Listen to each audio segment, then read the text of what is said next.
สวัสดีครับผมนายรัชชานนท์ วิทยนัทรหัสนักศึกษา692000285สาขาวิศวกรรมหุ่นยนต์วิดีโอนี้จะมาทำโฮมเวิร์ก4ชิ้นที่5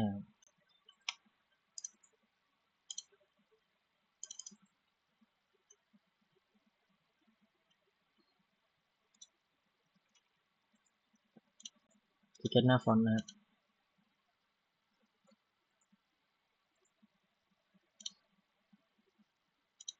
เราสร้างโครงชิ้นงานก่อนนะ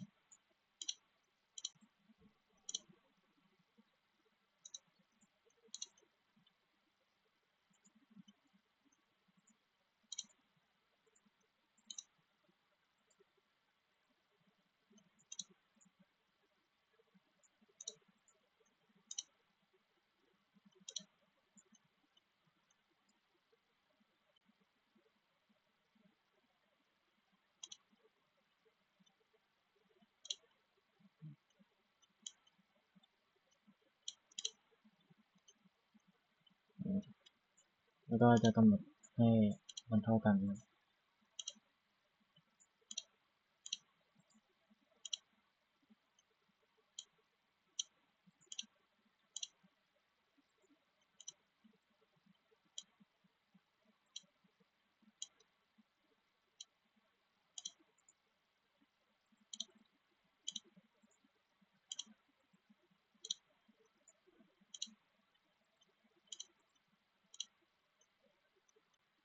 แล้วก็กำหนดขนาด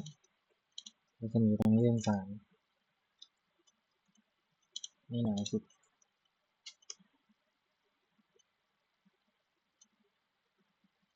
ตรงนี้10แล้วก็ปรับเส้นนี้เป็น horizontal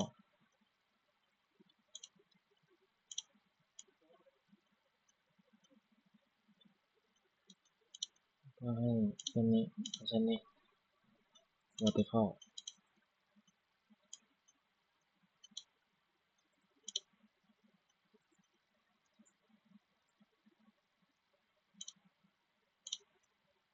จุดนี้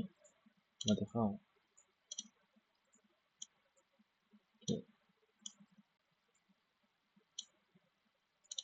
จุดนี้ vertical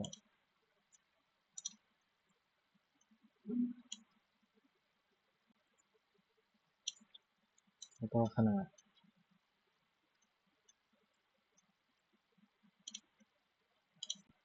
นี่เท่ากับ64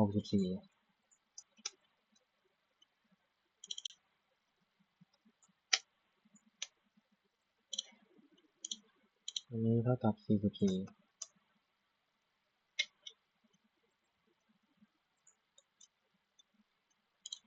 อันนี้เท่ากับ6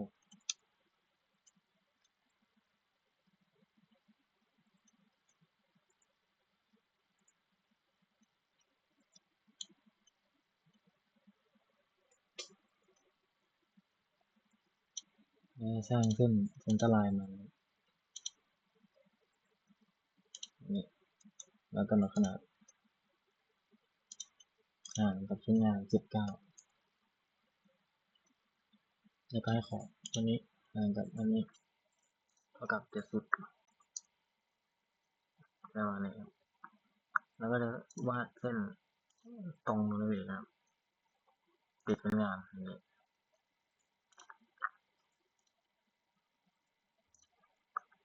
จะได้ประมาณนี้แล้วก็เข้าฟีเจอร์สวีปนั่นก็คือรีโวลจะเลือกเป็น90องศาในที่งานนี้กับนี้แล้วก็นี้ให้มันหมุนมาทางนี้นะครับมานี้ติ๊กถูกจะได้เป็นทีมงานประมาณนี้แล้วผมก็จะดึงเพิ่มขึ้นมาอีกใช้ทีมงานเดิมที่สเก็ตแต่ว่าคราวนี้ใช้เป็นช่องสี่เหลี่ยมข้างในครับเงาตัวปีกข้างนอกจะดึงมาแค่ข้างใน60มิลครับก็ได้มาประมาณนี้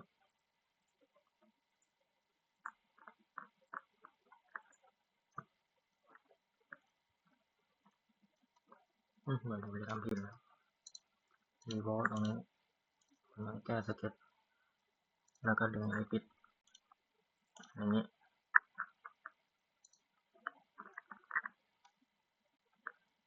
โอเคแล้วก็ส่วนบอสเบรตรงนี้ดึงชิ้นงานนี้มาด้วยโอเค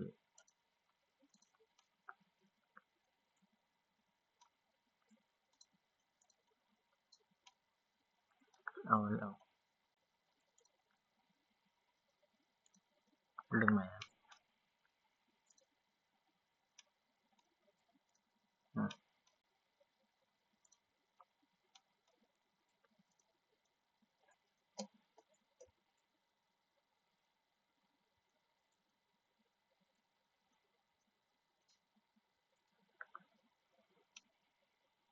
โอเคพอได้ประมาณนี้เสร็จผมจะกดมิเลอร์มิเลอร์นะครับ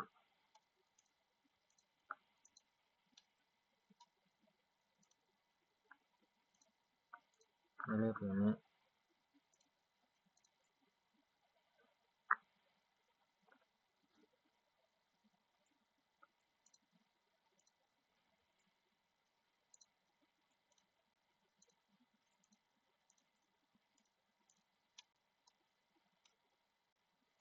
แล้วปิดถูก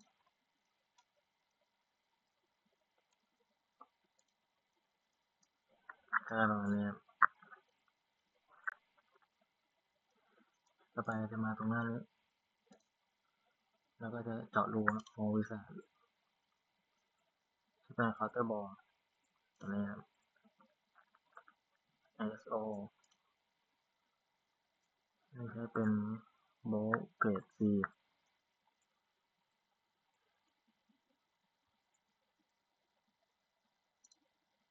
M10 to all นะครับแล้ว position ตั้งไว้2จุดนี้แล้วก็ใส่ dimension ระหว่างจุดนี้ถึงจุดตรงกลางของมัน55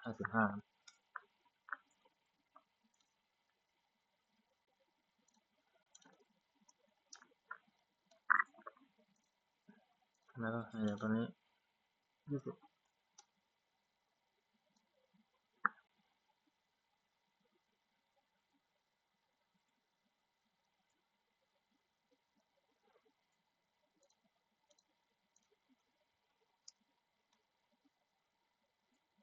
2020หรือเปล่า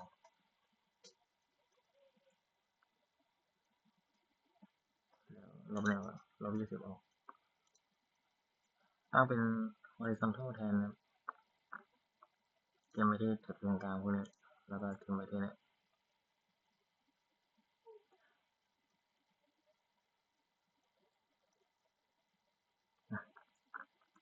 ไม่ขึ้นอีก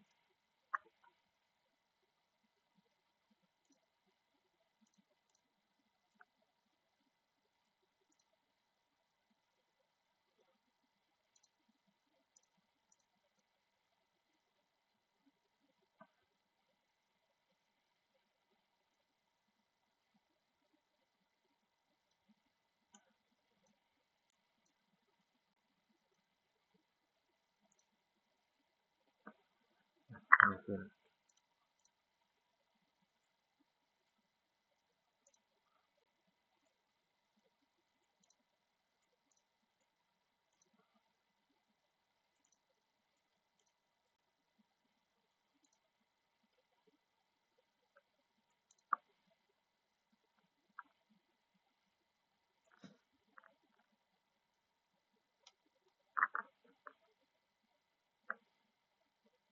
ไม่ขึ้นจริงนะ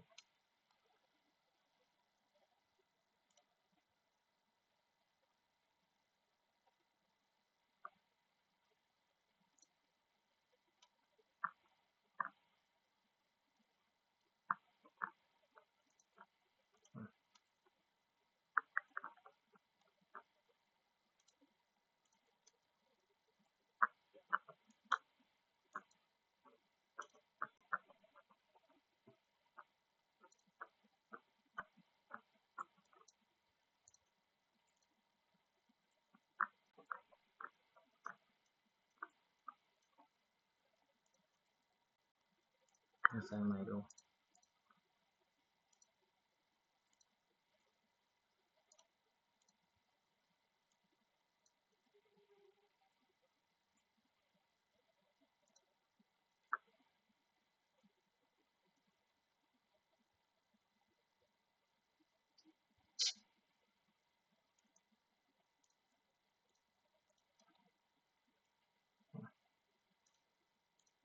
โอเคเลือก2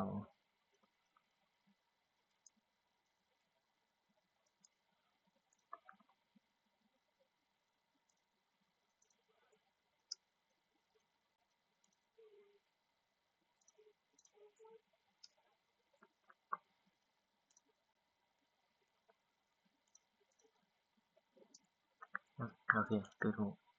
เจาะรูให้ประมาณนี้ต่อไปเข้าสเก็ตหน้านี้ก็สร้างเส้นเท่าไหร่เส้นเท่าไหร่ตรงนี้1 จุดแล้วก็ไปที่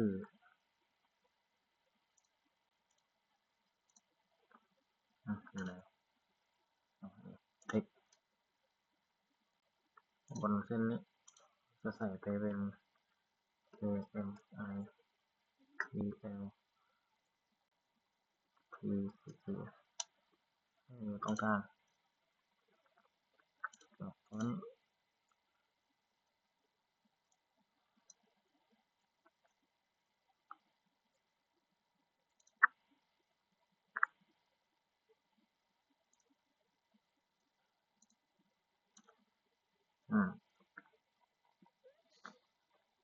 แล้วก็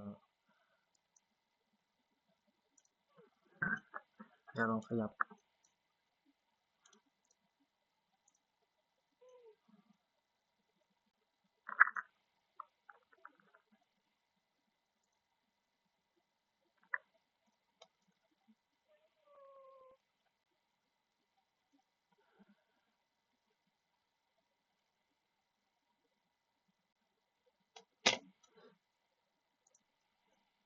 ที่ถูกมาแล้วก็จะลองขยับเส้นให้ดู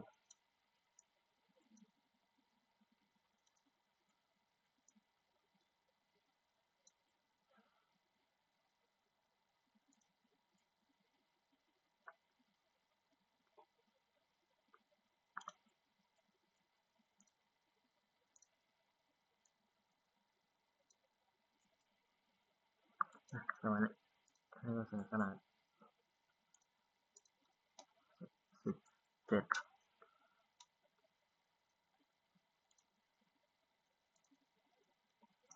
ก็เรียนไปPresident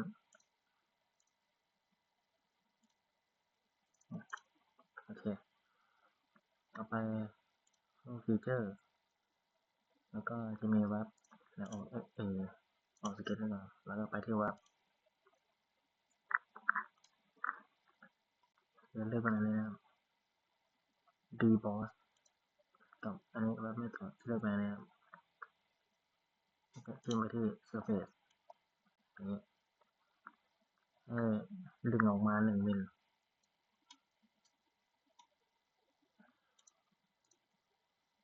ที่โทรดูให้มันเข้าไปแล้วเดี๋ยวตั้งค่าฟีเจอร์ใหม่แล้วกด Revert แล้วที่ถูก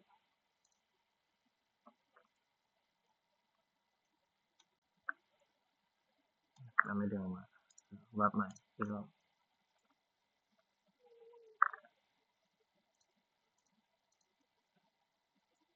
Pull Direction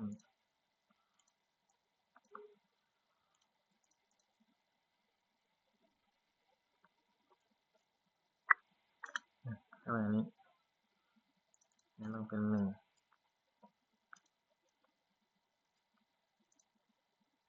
โอเคแรกนะครับแรกที่2แล้วมันก็ดึงออกมา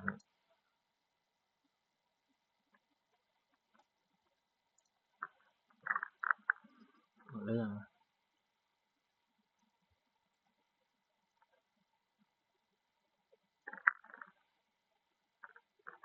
โอเคเรียบร้อยก็จะเซฟนะครับ ที่5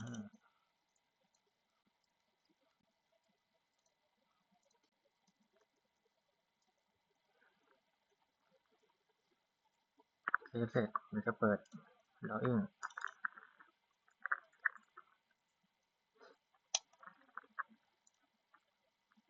จะเล็งงานออกมา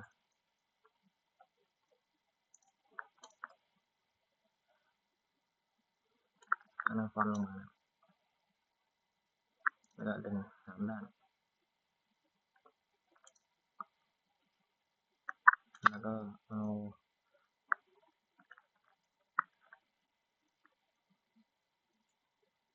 ไดเมติกนี้โอ้โหเท่าไหร่แล้วปรับให้เห็นเส้นนะครับแล้วก็ปิด tangent edge พวกนี้ด้วย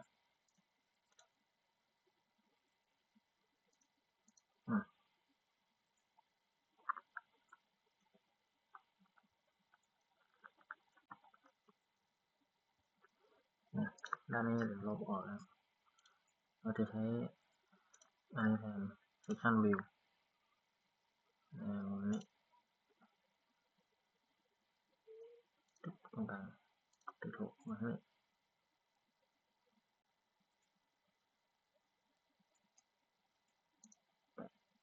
แล้วก็ flip direction ติดถูกอย่างเงี้ย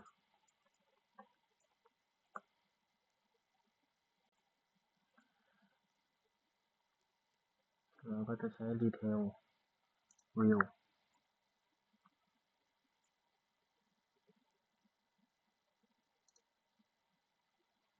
นะครับลากออกมาอันนี้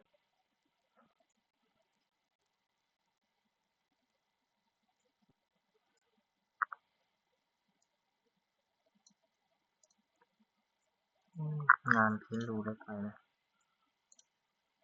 โอ้ใหญ่ไปปรับเป็น2:3 2:3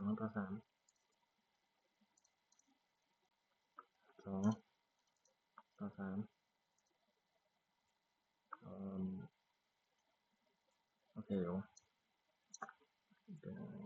อันนี้ตัวนี้เป็น1:2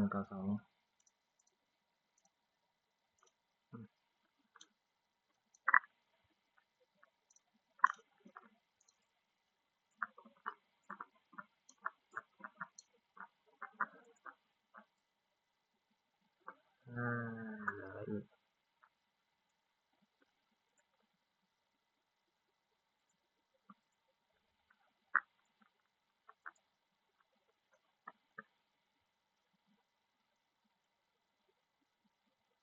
โอเคมันจะหมดแล้วต่อไป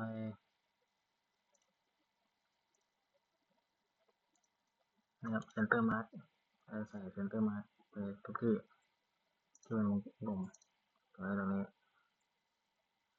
ก็จะมีตรงนี้อีกอันหนึ่งผมจะใส่เป็น extended line ออกอย่างนี้แล้วก็ข้างล่างนี้อันนี้จะปรับลง1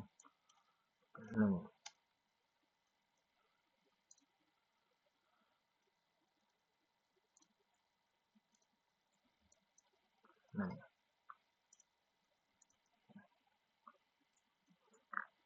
ปเป็นตัวนี้ center extended line ออกเหลืออะไร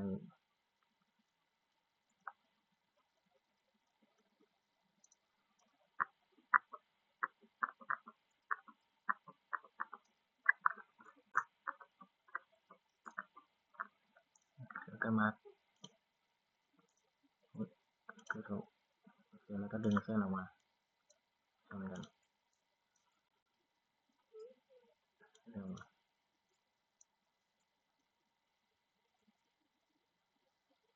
ไม่ต้องดึงแค่ฝั่งนี้พอ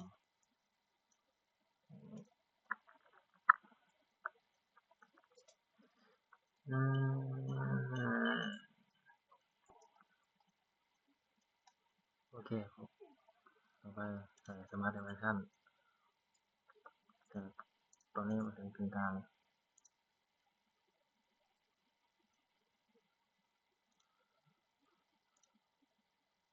แล้วก็ใส่ตรงขอบตรงนี้แล้วก็ขอบตรงนี้ถึงกึ่งกลางดับเฟลขึ้นมาหน่อยจะไม่บังตัวเอง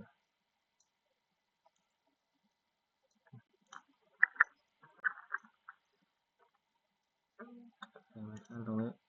10แล้วก็ตรงนี้44แล้วก็จะมีรัศมีตรงนี้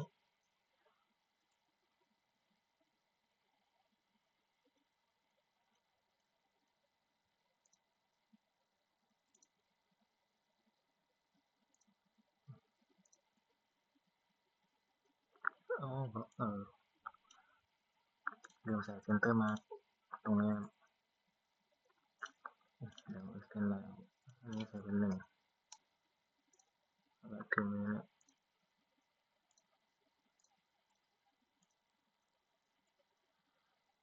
ถูกอันนี้ต้องแก้ข้างหน้าเป็น4x ก็ถูก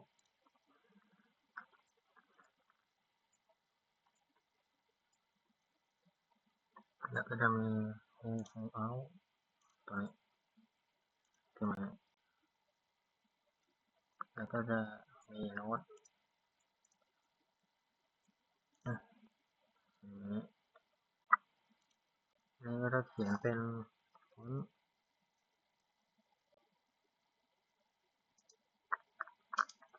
ต์เราใช้ของ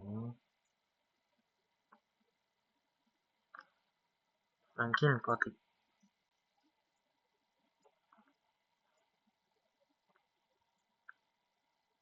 Franklin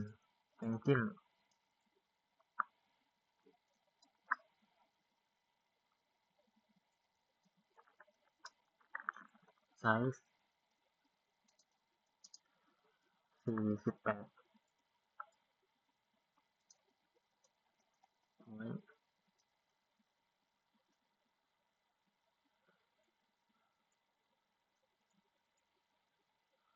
วับใช้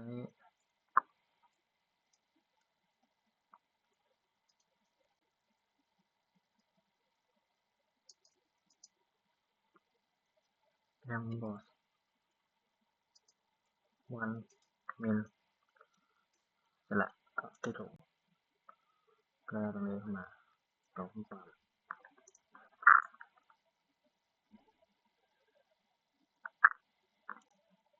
โอเค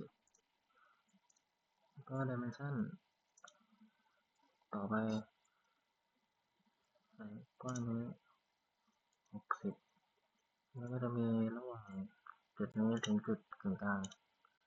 76แล้วก็จุดนี้ถึงจุดขอบ70แล้วก็รัศมีวงนอก19ข้างใน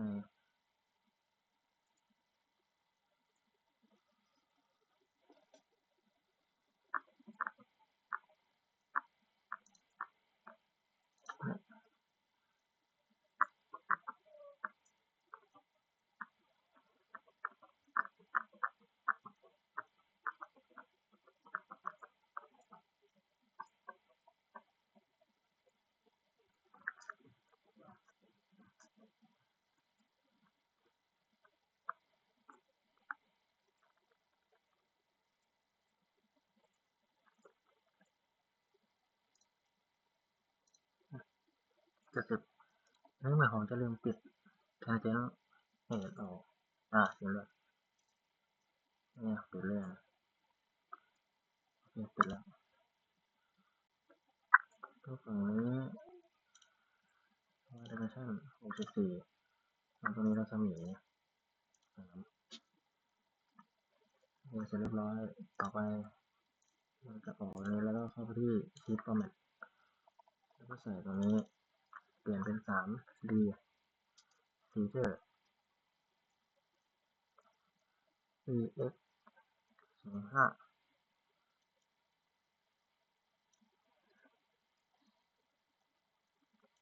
อันนี้เป็น TP05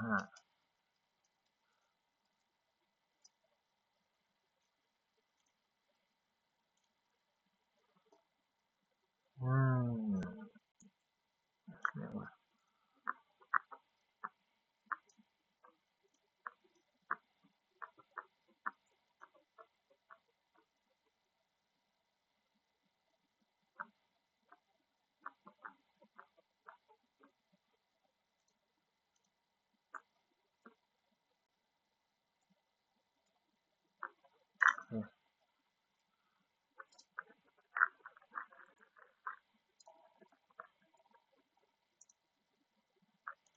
ก็วิดีโอนี้ก็จะเป็นประมาณนี้นะครับ